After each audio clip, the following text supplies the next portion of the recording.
Praise the lord. హల్లెలూయా. ప్రభువైన యేసుక్రీస్తు నామమున పేరిట మీ అందరికీ శుభోదయం. ప్రియ దేవుని బిడ్డలారా, ఈ 27వ తేదీ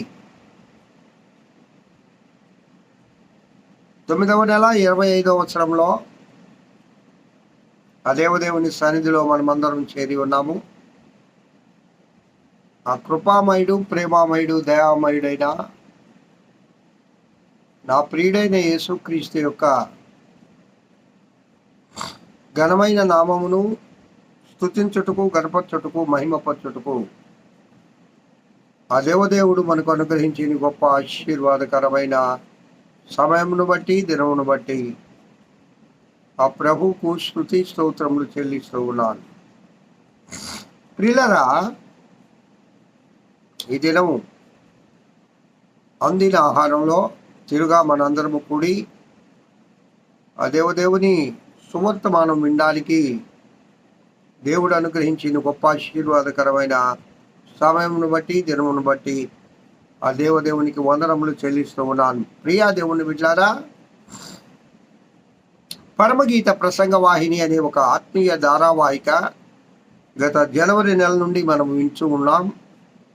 అనుదినము కొద్ది నిమిషాలు ధ్యానం చేస్తూ ఉన్నాం. ఇప్పుడు పరమగీతముల గ్రంథము 1వ అధ్యాయము 10వ వచనానికి మనము వచ్చి ఉన్నాం. 10వ వచనాన్ని ధ్యానం చేసుకుంటూ ఉన్నాం. నేను చదువుతున్నాను, జాగ్రత్తగా వినండి.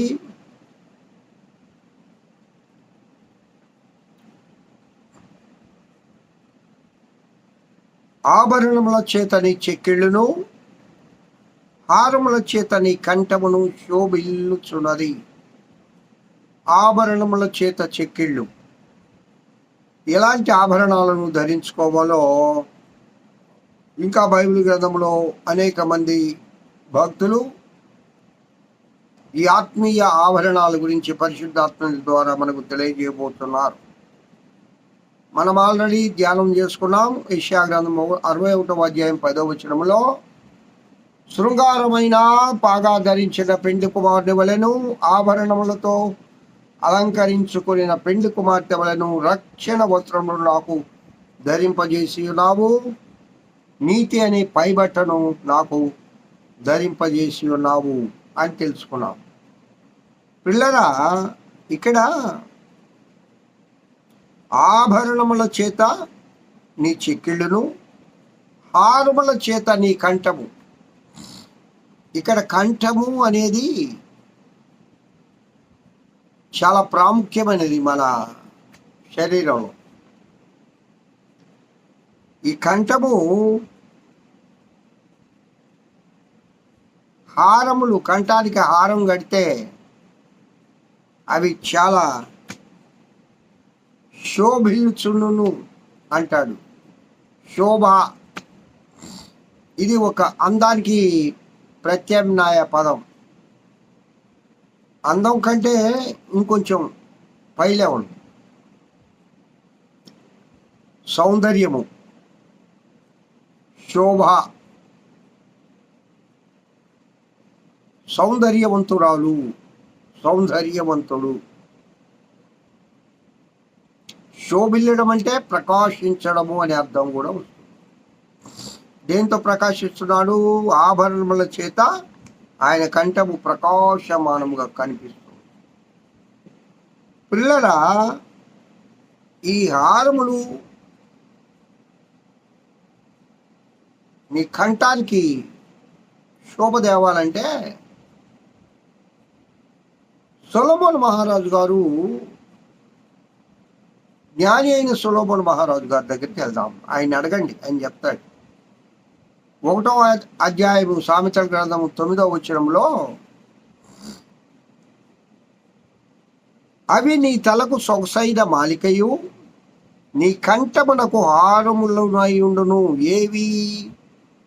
నీ కంఠమునకు హారములై ఉండేది ఏమిటనగా, నా కుమారుడా, నీ తండ్రి ఉపదేశము, నీ తల్లి చెప్పు బోధను త్రోసివేయకము. ఇక్కడ తలకు సొగసైన మాలిక ఏంటనగా తండ్రి ఉపదేశం. కంఠానికి హారం ఏదనగా తల్లి చెప్పే బోధ. ఇక్కడ రెండు మాటలు మనం వింటూ ఉన్నాం, ఉపదేశము, బోధ. నేను చెప్పాను ఉపదేశం వేరు, బోధ వేరు అని. బోధించడము అంటే బైబిల్ గ్రంథంలో ఒక అంశాన్ని తీసుకొని,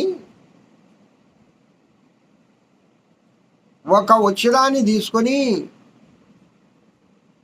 ఆ వచన సారూప్యమైన వచనాలను బైబిల్ గ్రంథంలో వెతుక్కొని ఒక ప్రసంగాన్ని తయారు చేసుకొని బోధ చేయడం.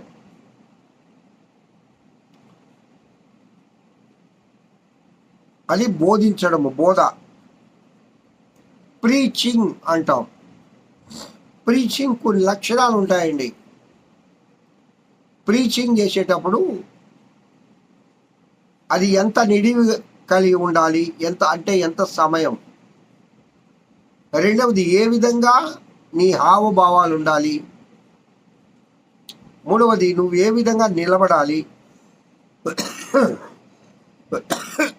నాలుగవది ఒక అంశాన్ని తీసుకొని ఆ అంశం గురించి మాత్రమే చెప్పాలి. దానికి ఒక 3 భాగాలు ఉంటాయి. ప్రారంభము,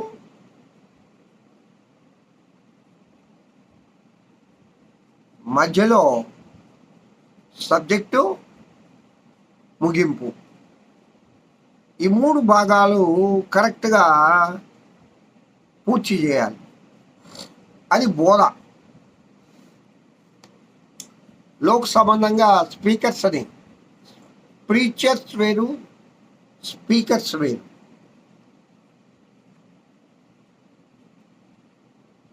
ఈ ప్రీచర్స్ ఈ ట్రైనింగ్ ఇస్తారు కదా, బీటీహెచ్, బీడీ, ఎంటీహెచ్, సిటీహెచ్ దగ్గర నుంచి.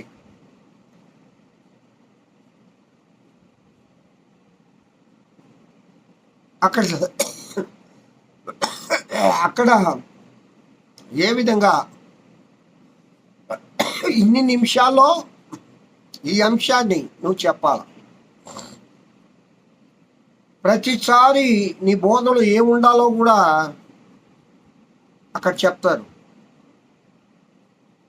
అంటే బోధించడం అంటే అర్థం ఏంటంటే నువ్వు చెప్పాలనుకున్న విషయాన్ని చాలా అనుకూలంగా, చాలా సవివరంగా, చాలా సమయానుకూలంగా కూడా చెప్పాలి.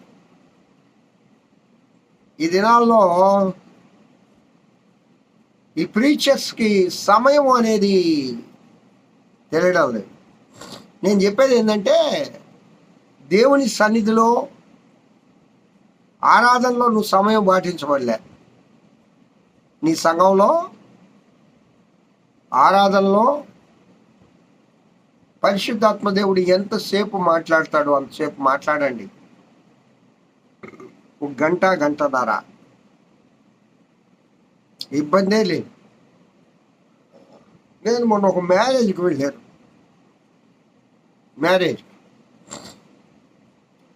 ఈ మధ్య కాలంలో మ్యారేజెస్ ఎక్కువగా అవుతున్నాయి. వెళ్ళాను. సరే, అక్కడ చాలామంది దైవజనులు వచ్చి ఉన్నారు. సరే, నడిపించే దైవజనులు కూడా చాలా జ్ఞానవంతులు. చాలా చక్కగా ఆయన అధ్యక్షులుగా ఉండి నడిపిస్తూ ఉన్నాడు. ఎవరిని ఏ విధంగా వాడుకోవాలో ఆ విధంగా వాడుకుంటూ ప్రార్థన ఒకరికి, పాటలు ఒకరికి, ఎవరిని నొప్పించకుండా ఒప్పించకుండా చేస్తున్నారు. సరే, అక్కడ మ్యారేజ్ చేయడానికి ఒక సంస్థ అధిపతిని పిలిచారు. నేను కూడా ఆయన పక్కనే కూర్చున్నా.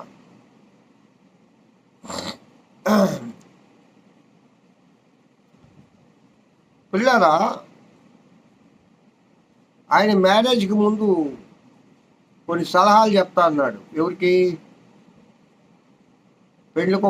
కాబోయే పెండ్లి కుమారుడు, పెండ్లి కుమార్తెకి, అలాగే ఇక్కడ ఉన్న విశ్వాసులందరికీ కూడా అని ముక్కాలు గంట చెప్పాడండి ఆ సలహాలు. ముక్కాలు గంట. మంచి ఎండగా వస్తుంది, టైం మించిపోతుంది, జనం చాలా మంది వచ్చారు, స్థలం కొద్దిగా ఉంది, ఇరుకిరుగ్గా ఉంది. ఆయన పాండిత్యాన్ని అంతా చెప్పేస్తున్నాడు. ఇంగ్లీష్లో మాట్లాడతాడు, దాన్ని మళ్ళీ తెలుగులో చెప్తాడు. ఆ ఇంగ్లీష్ కూడా స్పష్టంగా లేదు.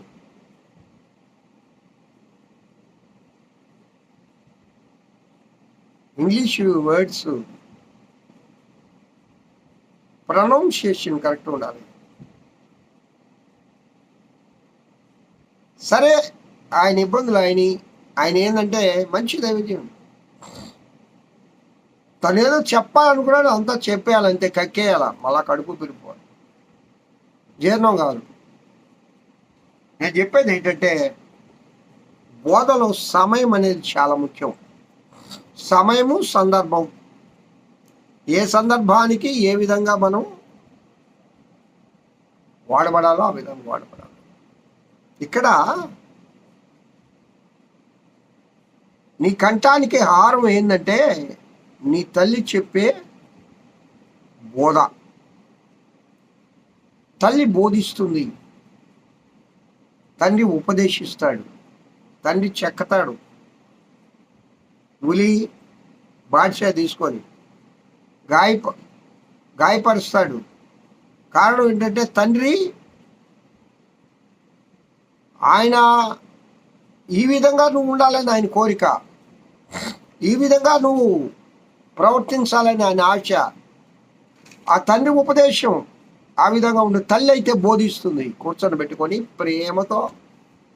నీ కంఠానికి హారం అదే. నీ కంఠానికి హారం ఏంటనగా తల్లి యొక్క బోధ. అంటే తల్లి బోధను నువ్వు అంగీకరిస్తే నీ కంఠానికి హారమయ్యేది శోభిల్లుతుంది, మంచిగా నువ్వు జీవిస్తావు. ప్రియా దేవుని బిడ్డలారా, ఇది నీ కంఠానికి హారంగా ఉండాలంటే తల్లి బోధను త్రోసివేయకూడదు, తండ్రి ఉపదేశాన్ని అంగీకరించాల. తండ్రి ఉపదేశాన్ని అంగీకరిస్తూ తల్లి బోధను త్రోసివేయకుండా అనుసరించే వాళ్ళు తలకు సొగసైన మాలిక. అదే అంటాడుగా యెషయా గారు, ఏమంటారు? శృంగారమైన పాగా అంటాడు అక్కడ. ఇక్కడ తలకు సొగసైన మాలిక, తండ్రి ఉపదేశం. కంఠానికి హారం, తల్లి యొక్క బోధ. తల్లిదండ్రులను ఎప్పుడు కూడా తోలనాడకూడదు. తల్లిదండ్రులకు రెస్పెక్ట్ ఇవ్వాలి. నీ కంఠం శోభిల్లాలంటే నీ యొక్క తలకు సొగసైన మాలికగా నువ్వు ఉండాలంటే తండ్రి ఉపదేశమును తల్లి బోధను అంగీకరిస్తూ ఈ లోకంలో మనం పయనించడము గాక.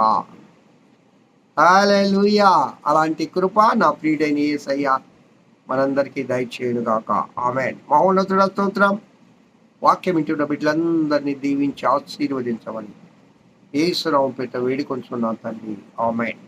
తండ్రి అయిన దేవుని నుండి, కుమారుడైన యేసుక్రీస్తు నుండి, పరిశుద్ధాత్మన్యోన్య నిత్య సహవాసం ఈ వాక్యం వింటున్న బిడ్డలందరికీ సర్వలోక పరిశుద్ధులకు సార్వత్రిక సన్నిధానం ఇప్పుడు ఎల్లప్పుడు సదాకాలం తోడైన నడిపింపబడును గాక. ఆమేన్. ఆమేన్. Praise the Lord. Have a good day. ఈ దినమంతా ఆ దేవదేవుని కృపాక్షేమములే మీ వెంట వచ్చును గాక. హల్లెలూయా.